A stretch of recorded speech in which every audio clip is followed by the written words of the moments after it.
গতকাল শোল্ডার করেছিলাম, তো শোল্ডারের ওয়ার্কআউট রুটিনটা আজকে আমি তোমাদের সাথে শেয়ার করছি।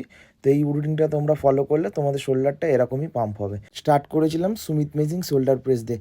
যেহেতু যে কোনো ওয়ার্কআউটে আমি প্রথম এক্সারসাইজটা কম্পাউন্ড রাখি আর ওটাতে হেভি ওয়েট পুশ করি।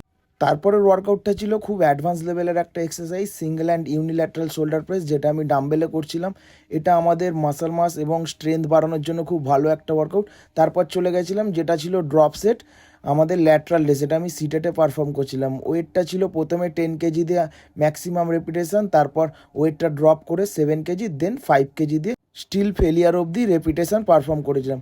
দেন তারপরে চলে গেছিলাম আইসোলেশন মুভমেন্ট, কেবিলে ল্যাটারাল রেস, যেটা সিঙ্গেল হ্যান্ডেই পারফর্ম করছিলাম কেবিলে। এটা খুব একটা বেসিক ওয়ার্কআউট, তোমরা সবাই জানো। তারপরে ছিল ফেসফুল।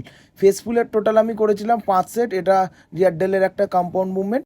ওয়ার্কআউটের পর আমি পোস্ট ওয়ার্কআউটে এগস হোয়াইট কনজিউম করে আজকে ভিডিওটা এখানেই শেষ করলাম।